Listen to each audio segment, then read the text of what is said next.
तो guys, recently release हुई doctor strange in the multiverse of madness movie में हमें कई सारे न्यू एंड पावरफुल कैरेक्टर्स देखने को मिले हैं, लाइक इल्यूमिनाटी के मेंबर्स और कई सारे सॉर्सरर्स। तो आज की वीडियो में हम इस मूवी के टॉप 10 मोस्ट पावरफुल कैरेक्टर्स को रैंक करेंगे और ये लिस्ट सिर्फ मूवीज के ऊपर बेस्ड होगी क्योंकि इन्हीं कैरेक्टर्स के पावर लेवल्स कॉमिक्स में काफी अलग हैं। So watch this video till the end.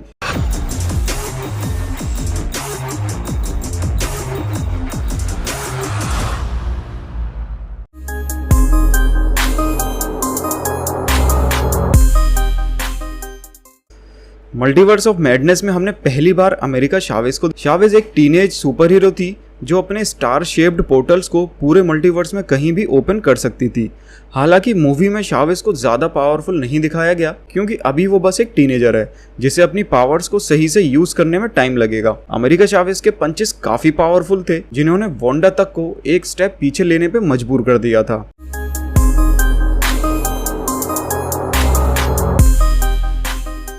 अमरताज में लाइब्रेरियन था, मगर इन्फिनिटी वॉर में डॉक्टर स्ट्रेंज के मरने के बाद ये सॉर्सरर सुप्रीम बन गया। वोंग बाकी सॉर्सरर्स की तरह ही कई स्पेल्स और मैजिक ट्रिक्स यूज कर सकता है और नॉर्मल मैजिक ट्रिक्स की मदद से ही वोंग ने एबोमिनेशन को उसी के पंच से नॉकआउट किया था। साथ ही कल ऑब्सिडियन का हाथ भी काट दिया था और मल्टीवर्स ऑफ मैडनेस में कामरताज के सभी सॉर्सरर्स के सामने एज अ लीडर अपने आप को प्रेजेंट किया। वोंग कोई भी डिसीजन लेने से पहले सोचता है और मुश्किल से ही अपने रूल्स ब्रेक करता है, जैसे डॉक्टर स्ट्रेंज को टाइम स्टोन यूज करना नहीं सिखाता और नो वे होम में पीटर का आइडेंटिटी वाला स्पेल कास्ट करने से भी रोक रहा था। यही रीजन है कि वोंग सॉर्सरर सुप्रीम का सही हकदार है।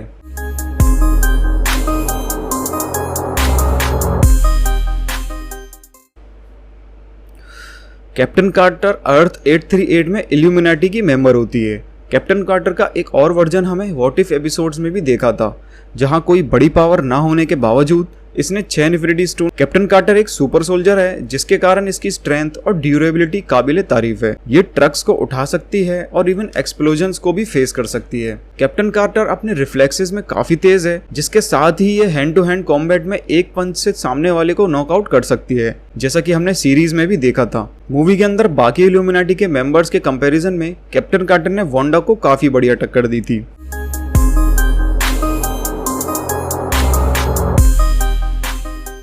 पहले ये क्लियर कर दूं कि मल्टीवर्स ऑफ मैडनेस में जिस चार्ल्स ज़ेवियर को हमने देखा वो पुरानी वाली एक्स-मैन मूवीज का चार्ल्स ज़ेवियर नहीं था। हाँ, दोनों एक्टर्स सेम है, बट ऐसा मार्वल ने सिर्फ पुरानी मूवीज को कॉल बैक देने के लिए किया था। लेकिन हम मान के चलते हैं कि दोनों की पावर सेम होंगी। तो प्रोफेसर चार्ल्स ज़ेवियर एक हाई लेवल इंटेलेक्ट रखते हैं जो इल्यूमिनाटी के मेंबर भी थे। प्रोफेसर एक्स के पास टेलीपैथी की पावर्स हैं जिससे वो किसी के भी माइंड में जाकर उसे कंट्रोल कर सकते हैं और तो और अपने माइंड को दूसरे बॉडी में ट्रांसफर भी कर सकते हैं। इल्यूमिनाटी के अलावा प्रोफेसर एक्स म्यूटेंट्स के मेंबर भी हैं, जहां इन्होंने फिनिक्स फोर्स तक के सामने फाइट की थी। तो जाहिर है ये इल्यूमिनाटी के one of the strongest members थे। जहां मूवी में भी इन्होंने अपनी पावर्स वांडा पे यूज की, बट वांडा ने कुछ ही सेकंड्स में इन्हें मार दिया।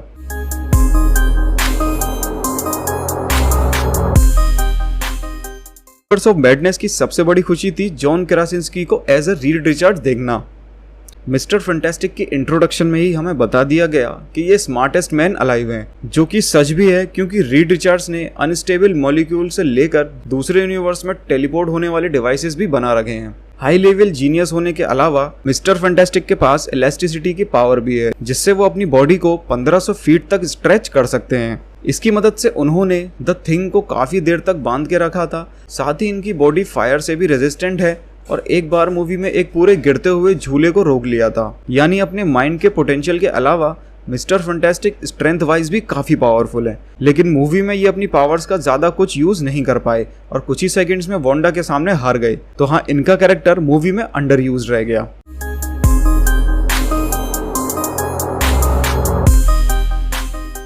मिस्टिक आर्ट्स यानी सॉर्सरर सुप्रीम डॉक्टर स्ट्रेंज अब तक के one of the strongest super hero हैं। मल्टीवर्स ऑफ मैडनेस में इनकी ज़्यादा कोई पावर नहीं देखने को मिली, बट इससे पहले मूवीज में इनके कारनामे कम नहीं हैं। अपने सॉर्सरर सुप्रीम बनने के स्टार्टिंग डेज में ही इन्होंने डार्क डायमेंशन के रूलर डोरमामू को हरा दिया था।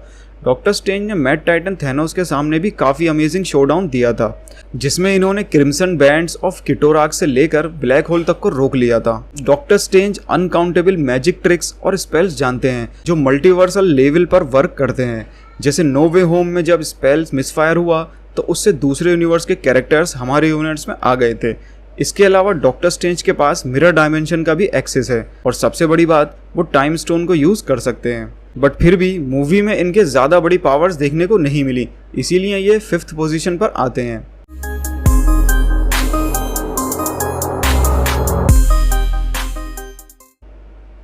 अर्थ 838 पर मोनिका रैम्ब्यू कैप्टन मार्वल बनती हैं और साथ ही इल्यूमिनाटी की मोनिका को अपनी पावर्स स्पेस स्टोन यानी कि टेसरेक्ट से मिली थी, इसी वजह से वो काफ़ी पावरफुल है।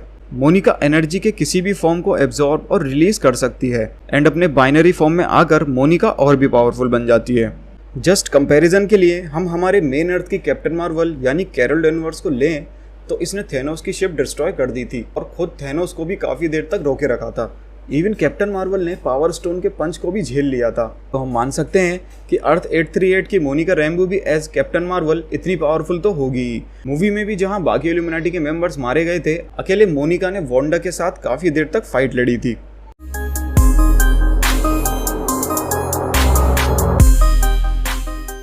तो गाइस, इल्यूमिनाटी के एक और मेंबर के रूप में हमने ब्लैक बोल्ट को देखा था, जिसने पूरी मूवी के दौरान कुछ भी नहीं बोला, क्योंकि ब्लैक बोल्ट की मेन पावर है उसकी आवाज। ब्लैक बोल्ट अपनी सोनिक स्क्रीम से लिटरली किसी को भी डिस्ट्रॉय कर सकता है। जैसे कि कॉमिक्स में एक बार ब्लैक बोल्ट इतनी जोर से चिल्लाया था कि सेलेस्टियल्स उसी समय मर गए थे। इवन मूवी में भी उसने आई एम सॉरी बोलते बोलते सुप्रीम स्ट्रेंज को भी मार दिया था। और आगे रीड रिचार्ड्स कहते भी हैं कि अगर ब्लैक बोल्ट का मुंह जरा सा भी खुला तो वांडा वहीं मर जाएगी। हालांकि ऐसा हो नहीं पाया, क्योंकि वांडा ब्लैक बोल्ट का मुंह ही बंद कर देती है। बट इसी सीन को अगर आप ध्यान से देखो तो ब्लैक बोल्ट का मुंह ग्लो करता है, विच शोज कि ब्लैक बोल्ट वहां चिल्लाने वाला था। यानी मुंह बंद होने के बावजूद ब्लैक बोल्ट वांडा को इजीली मार सकता था अगर उसे कुछ टाइम और मिलता।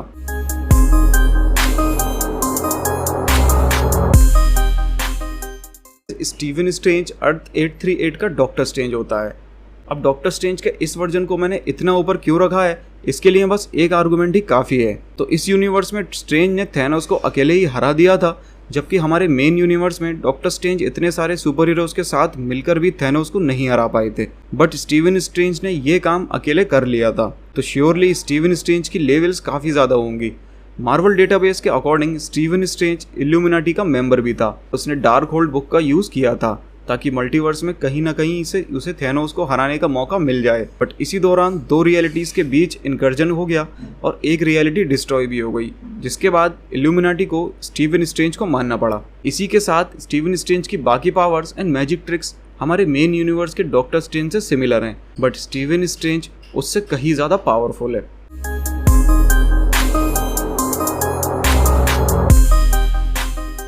मैडनेस के स्कारलेट विच अब तक की सबसे पावरफुल कैरेक्टर है, इस बारे में कोई दो राय नहीं है। वांडा मैक्सिमोव यानी स्कारलेट विच को अपनी पावर्स माइंड स्टोन से मिली थी, जिससे वो टेलीपैथी और टेलीकाइनेसिस में मास्टरी हासिल करती है। वांडा इतनी पावरफुल है कि इसने एक इन्फिनिटी स्टोन तक को डिस्ट्रॉय कर दिया था, साथ ही थैनोस को भी ऑलमोस्ट मार दिया था। स्कारलेट विच ने अपनी पावर से एक पूरे टाउन यानी वेस्ट व्यू को अपने कंट्रोल में कर लिया था, जहां उसके परमिशन के बिना वहां पत्ता भी नहीं हिल सकता था। वांडा के इल्यूजन्स इतने ज्यादा पावरफुल थे कि उसने डॉक्टर स्ट्रेंज को भी चकमा दे दिया था। और तो और जिस डार्क होल्ड बुक को मूवी में सभी पाना चाहते थे, उसमें स्कारलेट विच के ऊपर एक पूरा चैप्टर था। मल्टीवर्स ऑफ मैडनेस में उसने one of the most powerful team illuminati को अकेले हरा दिया था। और तो और डॉक्टर स्ट्रेंज को कामरताज में आकर खुली धमकी भी दे दी थी।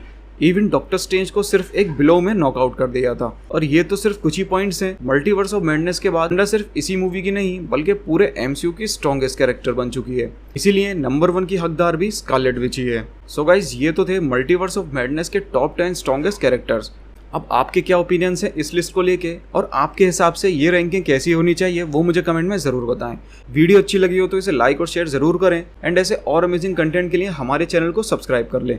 मिलते हैं अगली वीडियो में, and thanks a lot for watching this video.